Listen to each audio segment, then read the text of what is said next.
그들은 성문에서 원수들과談판할 때에 부끄러움을 당하지 않을 것이다. 아멘.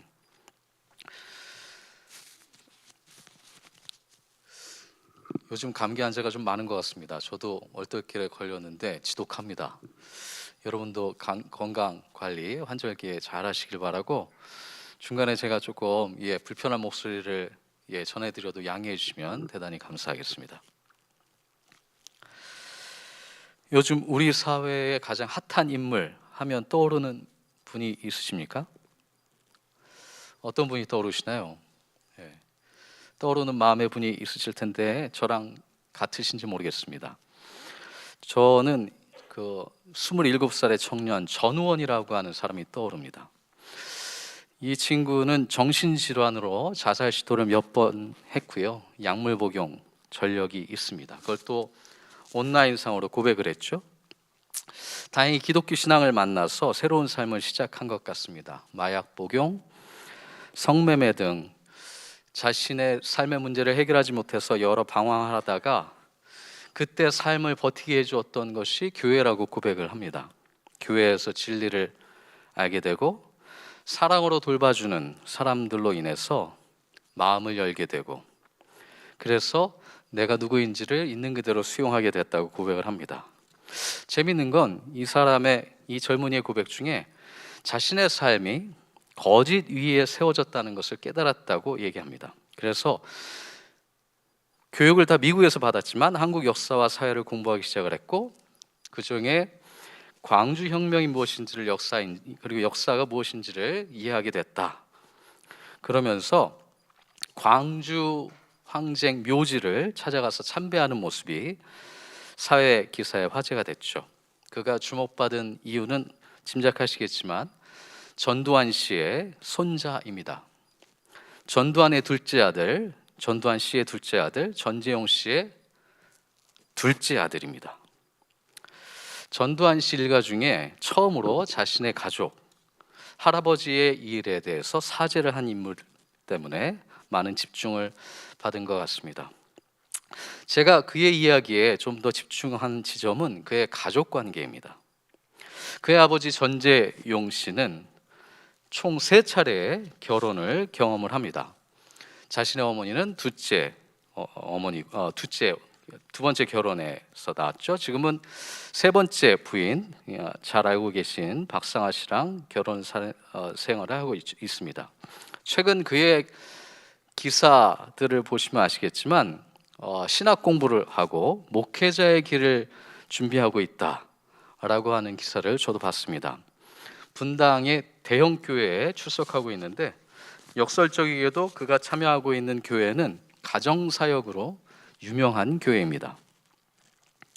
그의 아들 전우원 씨는 부모님의 불화와 이혼으로 인해서 불우한 성장기를 보낸 듯합니다. 그러나 물질적인 풍요는 충분하게 누렸습니다. 할아버지 대통령으로부터 흘러나오는 수많은 재산과 물질적인 풍요, 그리고 그것을 누리기 위해서 또한 따르기 위해서 가부장적인 아주 권위적인 리더십 아래서 그 자신의 기득권을 누렸다고 얘기합니다.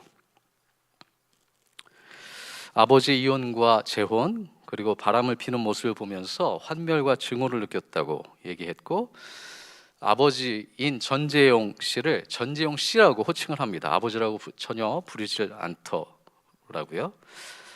타인으로 남아 있는 것이죠.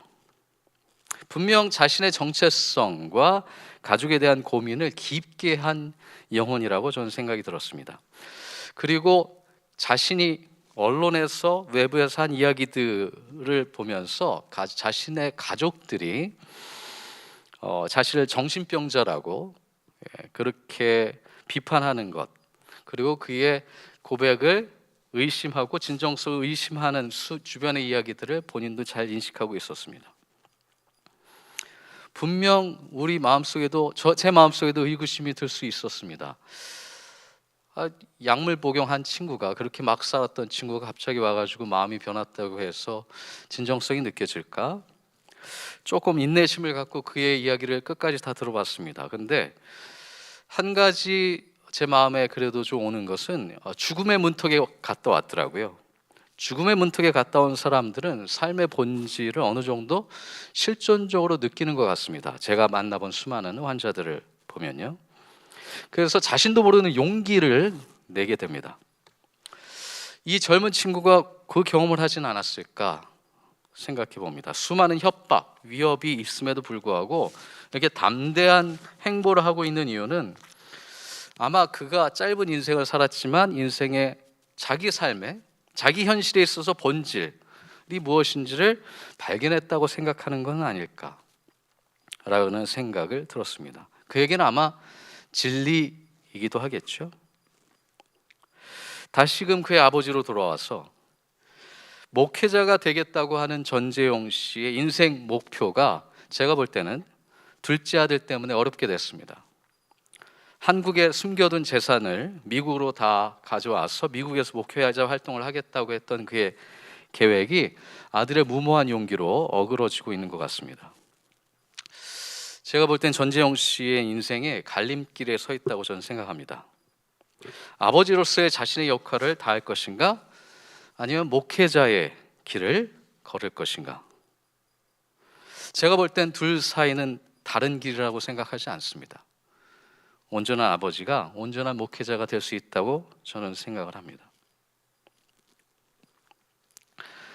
최근에 스쳐 지나가듯 어떤 결혼정보업체 사장이 이런 얘기를 했습니다. 결혼 생활 잘하는 남자의 두 가지 특징, 동의하시는지 한번 생각해 보시죠. 결혼 생활을 자기가 수많은 남자를 소개해 줬을 거 아닙니까? 예. 근데 그 사람 결혼 생활 잘하는 남자들이 두 가지 특징을 가지고 있답니다. 첫 번째는 아버지의 관계가 되게 좋다. 부모님에 대해서 좋게 평가하고 존중한다는 거죠. 그런 의미에서 아버지가 조금 성격이 유하시고 대화를 잘하는 스타일들이라는 겁니다.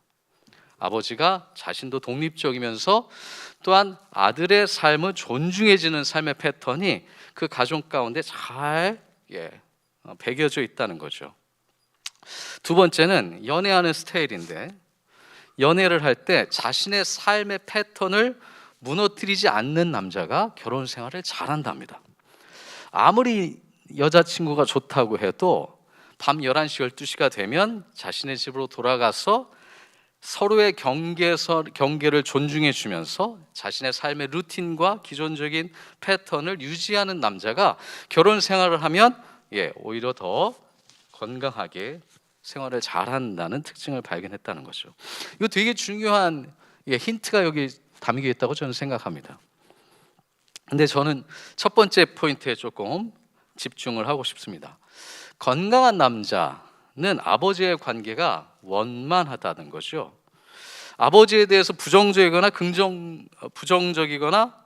긍정적으로 평가를 할 때조차도 존중하는 마음이 사라지지 않습니다. 이거는 아버지를 뭐뭐 씨라고 부르는 것과는 좀 다른 거죠. 그의 인격, 그의 삶, 그의 가치관을 존중하는 것이죠. 타자로서. 그 얘기는 나도 그렇게 존중을 받았기 때문에 그렇게 존중할 수 있었다는 거죠. 나의 자아를 구성하는 아주 중요한 기틀을 제공해 주신 분이 아버님이다, 어머님이다라는 것을 압니다. 그들의 희생과 헌신을 통해서 내가 이렇게 성장할 수 있다는 사실을 알고 있죠. 그러나 이제 나는 독립된 인격체로서 다른 인생관과 가치관을 가지고 있고 그것을 부모님으로부터 존중받고 있다. 아버지도 나의 인격을 존중하신다. 이거 되게 중요한 부분입니다. 심리학에서 자아 분화라고 하는 개념을 칼 융이 얘기하고 있는데, 나이가 들어서 독립하게 될 때 자아 분화, 부모로부터 완전히 독립할 때 건강한 자아가 형성된다는 거죠. 한국 사람들, 한국 문화는 이 집단주의 문화 속에서는 가부장적인 권위주의적인 분위기 속에서 대부분 성장을 하죠. 저희 집도 그랬습니다. 상당히 조용했습니다. 집안 분위기가 조용할 수밖에 없죠. 대화가 별로 필요하지 않았습니다. 소통이 필요하지 않죠. 가부장적이고 권위주의적인 분위기 속에서는 그냥 본인들이 동의하고 있는 규율과 명령에 따르는 것이 최선의 역할입니다. 명령은 복종을 수반하죠. 복종하지 않으면 공존하기 어렵습니다. 어떻게든 타협을 내면적으로 해야 됩니다. 대화는 필요 없죠. 가족이기에 혈연이기에 불합리하다고 생각하고 이해되지 않다 할지라도 아버지의 말씀이니까 들어야 하고 따라야 하는 것, 그게 가부장 시대에 우리가 성장해왔던 분위기입니다. 그런데 오늘 본문 말씀은 조금 다른 견해, 다른 관점을 우리에게 제공해 주시는 것 같습니다. 가정의 달을 맞아서 가족됨에, 부모됨에 대해서 한번 생각해 보는 것이죠. 자식은 주님께서 주시는 선물이요, 태 안에 있는 열매는 주님의 상급이다. 가부장 시대에 그 자녀는 아버지의 유산입니다. heritage. 여기서 유산이라고 하는 것은 유교 입장에서 어떤 의미가 있냐면, 아버지는 아들의 DNA를 물려받습니다. 아버지 입장에서 아들은 나의 DNA를 물려받았기 때문에 내가 문제가 있어도, 내가 사라져도 나는 죽지 않는다, 사라지지 않는다라고 하는 신념이 유교 사회에 깔려 있습니다. 왜요? 아들이 나이기 때문에, 아들이 나의 DNA를 가지고 있기 때문에. 그래서 조상신을 모실 수 있는 것이죠. 요즘 시대에 자식이 주님이 주신 선물이다라고 하는 표현을 현대적으로 해석해 보면 이렇게 설명해야겠죠. 자녀는 부모에게 보내주신 손님이다. 부모에게 찾아온 손님이다. 부모에게 보내주신 손님이다. 손님의 특징이 무엇입니까? 얼마든지 머물 수 있죠. 그러나 언젠가는 떠나야 된다는 사실입니다. 그래야 손님이죠. 자신이 떠나야 한다는 사실을 알고 있습니다. 나는 그들을 떠나보내야 된다는 사실을 알고 있습니다. 이것이 손님의 특징입니다. 그 머무는 시간을 무엇으로 채우느냐에 따라서 떠나는 자의 발걸음은 달라질 것입니다. 환대와 관용, 배려를 가지고서 양육하고 양육받은 손님들은 그들의 떠나는 발걸음이 사뭇 가볍거나 경쾌하거나 진취적일 것입니다. 그런데 우리가 아시다시피 사회생활 하면서 좀 어려움을 겪고 있는 많은 구성원들이 그들의 내면 깊은 곳에 들어가 보면 가족 안에서 많은 상처와 아픔을 가지고 있다는 사실을 깨닫게 됩니다. 누가 이것을 다루어 줄 것이냐. 유교 사회에서는 사회가 가르쳤습니다. 그죠? 근데 이렇게 기능적인 시대, 역할이 중요한 시대, 자기 역할을 잘해야 되는 시대에서 이런 사람들을 누가 양육하고 다룰 것이냐. 참 어려운 문제입니다. 바쁘고 힘들고 분주해 죽겠는데 그들까지 다 케어해야 된다는 사실이. 근데 분명한 사실은 리더십 안에 그런 역할들을 우리에게 또한 요청하고 있는 시대인 것은 분명합니다. 다시 돌아와서 그들은 떠날 것입니다. 떠나야 합니다. 그래야 손님입니다. 그래야 건강한 사람이 됩니다. 독립적인 존재입니다. 그들의 인생이 있습니다. 부모의 것이 아닙니다. 하나님이 그들에게 주신 고유한 영역입니다. 자신의 인생을 개척하고 경영할 수 있도록 지혜를, 또한 자원을, 또한 통찰을 정해 줄 수 있는 부모, 그것이 부모에게 부여된 부모됨의 사명 아니겠습니까? 오늘 이용주 교수님이 와서 이렇게 기도해 주셨는데 이건 상당히 코인시던스입니다. 이게 맞춰서 한 것이 아닙니다. 이용주 교수님의 영상을 보셨는지 모르겠는데 오늘 기회 되시면 꼭 오늘 이번 달에 이용주 교수님이 우리 세브란스 원목실과 같이 찍은 영상을 꼭 보시기 바랍니다. 이용주 교수님의 장남 주성이는요, 다른 이들과는 좀 다릅니다. 태어날 때부터 다운 증후군을 안고 태어났습니다.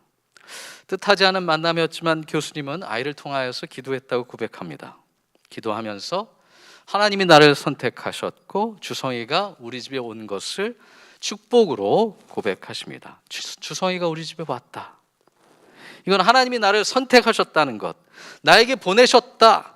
이것이 나의 소명이고 축복이다. 이렇게 고백을 하세요. 그 첫 번째 이유는 무엇이냐면 같은 상황에 처해 있는 가족들과 환자들을 이제 동지의 마음으로 돌보게 되었다는 거죠. 교수님의 소식을 듣고서 교수님이 이걸 오픈을 하니까 수많은 같은 역할, 같은 상황에 있는 환자와 가족들이 교수님을 찾아오게 되었고요. 그들을 동지의 마음으로 돌봤더니 그들에게 큰 위로와 또 힘이 되었다는 사실을 교수님이 느끼신 거죠. 주성이가 미국에서 태어났습니다. 미국 시민권자죠. 주성이가 태어났을 때 한국 사회가 그렇게 환경이 좋지 않았던 것 같습니다. 짐작이 됩니다. 저도 제 동기 목사님 중에 자녀가 다운 증후군이 태어났는데 유학생활하다가 태어나니까 한국에 돌아오는 걸 포기했습니다. 환경이 너무 다르니까. 그래서 미국에서 자녀를 키워야겠다 싶어서 그분은 그냥 미국에서 자리를 잡았습니다. 그런데 교수님은 그냥 한국에 남아있기로 결정을 하시고요. 새로운 삶을 받아들이십니다. 주성이가 우리 가족에 와서 의사인 나, 부모로서의 나를 성장시켰다고 고백을 하세요.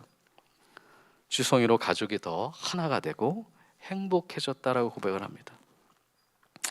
세 번째 이유는 이 주성이로 하여금 내 안에 긍정적인 에너지가 작동하고 더 커졌다라고 얘기하십니다. 삶을 살아가는 데 있어서 되게 중요한 마음가짐이 긍정적인 마음인데 주성이가 나에게 그런 걸 주었다는 거죠. 그 주성이가 긍정적인 에너지를 제공하면서 내게도 성장하고 행복의 기운을 전해줬다. 주성이가 사회성이 상당히 좋답니다. 그래서 주변 사람들과 지나다니면서 맨날 먼저 인사를 하는데 그게 이웃들과 친해지는데 큰 가교 역할을 했다는 것이죠. 예기치 않은 기쁨이 아들에게 전해집니다. 이게 얼마나 놀라운 고백입니까? 우리의 자녀는 우리에게 어떤 존재입니까?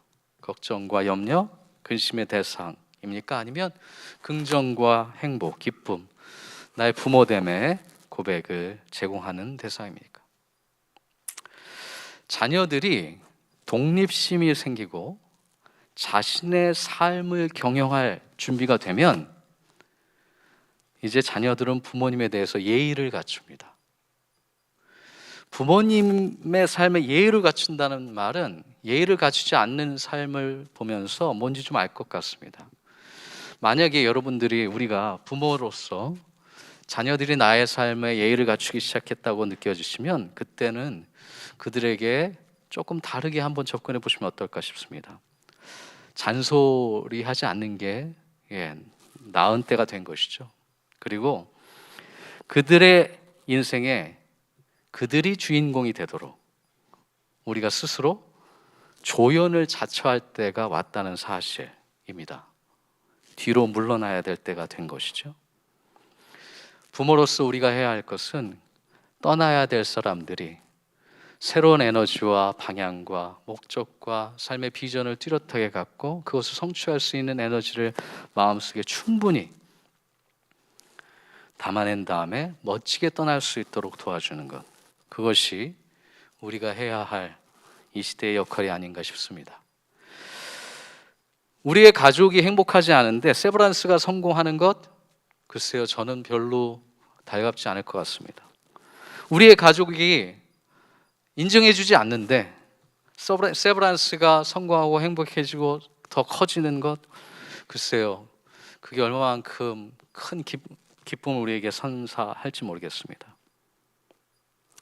손님이 가시는 길 안전하게 평안하게 자신의 길을 떠날 수 있도록 축복해 주시고 격려해 주시고 응원해 주시는 길, 그것이 자녀이든 혹은 우리의 환자이든 그게 우리에게 주신 사명이고 소명이며 또한 우리 인생의 축복의 또한 출발점이고 하나님의 은총을 누리는 지점이라 생각이 듭니다. 잠깐 기도하시겠습니다.